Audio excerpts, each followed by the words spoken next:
Hi, there's a few things I feel at least an important thing here that I need to share with you. So, to start out with, this is from the book of Genesis, and this is about Enoch. Jared lived 162 years and became the father of Enoch. And Jared lived 800 years after he became the father of Enoch, and he had other sons and daughters. So all the days of Jared were 962 years, and he died. Enoch lived 65 years, and became the father of Methuselah. Then Enoch walked with God 300 years after he became the father of Methuselah, and he had other sons and daughters. So all the days of Enoch were 365 years. Enoch walked with God, and he was not, for God took him. Now Methuselah lived 187 years, and he became the father of Lamech. Then Methuselah lived 782 years after he became the father of Lamech, and he had other sons and daughters. So all the days of Methuselah were 969 years, and he died. So the point is that I'm trying to make is that Enoch never died. Apparently he was saved. God took him. Looky here. I got a TARDIS cup. Cool, huh? Yeah, see, when it gets hot, the TARDIS just disappears. It's over here on the other side. Here, check this out. I'll show you. Spill some coffee. See? Pretty cool, huh? Anyways, the point I'm trying to make is if Enoch was saved, then before Jesus even was born, then how are we saved through Jesus? And so so this is one of many reasons why I've never became a Christian. And I've always been a religious person because I remember before I was born. I don't think I'm anything special. I think I just happen to remember, and others just don't. But for me, I have to believe in God. There's no other, I mean, it's just because I know. So, many have tried to convert me to Christianity, and I have lots of Muslim friends online, and I really appreciate you, and I still do, and who have tried to convert me to being a Muslim, and I've had Jehovah's Witnesses come and visit me, and we've become friends, and they've tried to convert me as well. And I've always been hesitant because I've belonged to many churches in the past when I was very young. I've joined many churches. And I'd always learn that something was false, and I would leave. And then one day I woke up and discovered, well, maybe everything we've been taught was false. So I just started all over, and I studied all the major religions. And concerning Enoch, there's actually a book called the Book of Enoch that wasn't included in the Bible, and it's a huge book. I've read it, but it's really hard to understand. It's written a lot like Revelations, but yeah, that wasn't included in the Bible. There's lots of stuff that wasn't included in the Bible, and you have to understand that somebody else decided for you what should be and what isn't, and we've just accepted that, and we shouldn't. We should question everything. But anyways, that's another subject, and that's concerning the Bible, and that's not what I want to talk to you about. What I want to talk to you about is I've become a Christian, which is strange even to me. But one morning, for me, I suffer from anxiety. Even creating this video is difficult for me. We're all scared. None of us like to get out of bed in the morning, and for me, it's scary. I don't want to face another day. And that morning, it was about 2 weeks ago, it just occurred to me. I realized that what Jesus did was he became a sacrifice for us. And for me, it's the fear, the anxiety I feel. Well, we can place that on that death, and we can go on. I find it hard to believe that Jesus was a sin offering for us. I can't accept that. That just doesn't even sound right. But if you believe that, that's what you believe. I mean, I ain't knocking it, and I ain't saying you're wrong. And for all of my Muslim friends out there, I am certain that I will see most of you in the kingdom of heaven as well.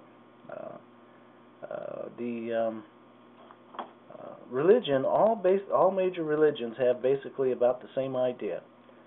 Starve the ego, feed the soul. In other words, the point of most all religions is to destroy the ego and to feed the soul or the spirit.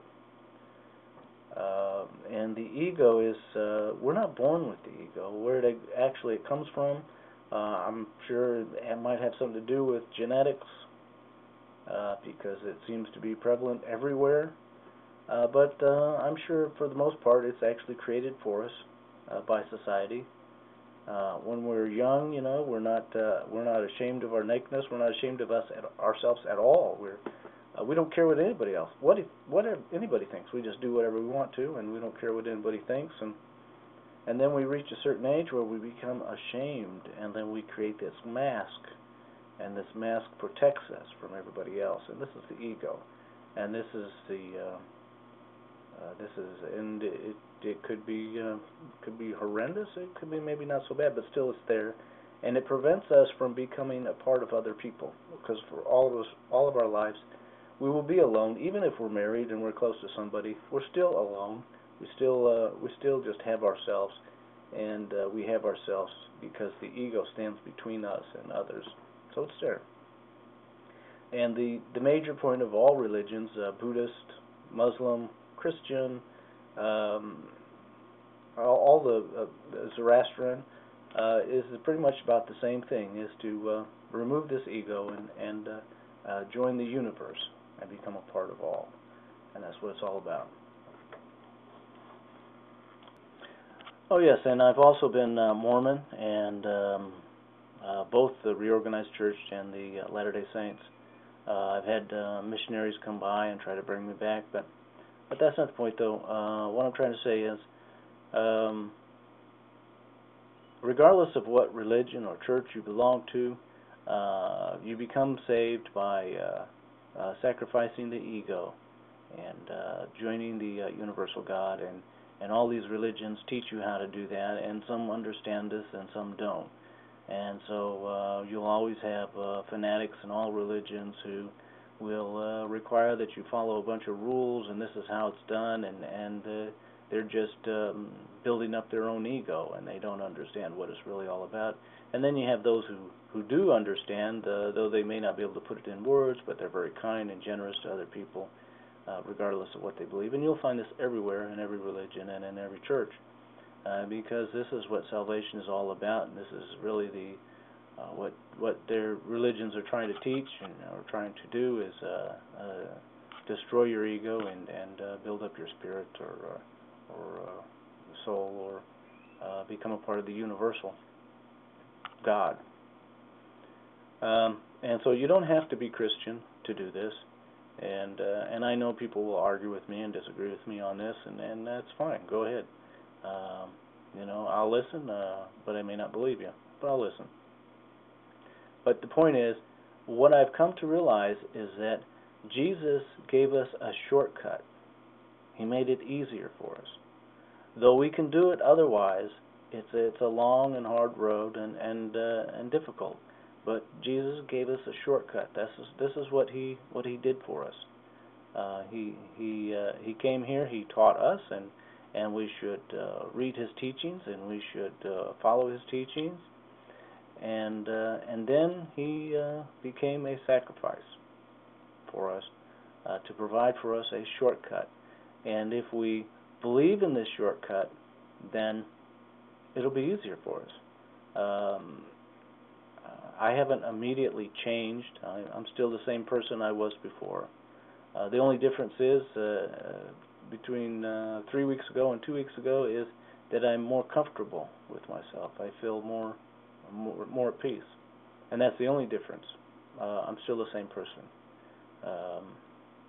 But anyways, I felt I've been wanting to make this video for a long time. I haven't found a chance, and I felt it was important. I also wrote a statement, and I'll put the link at the bottom of this video.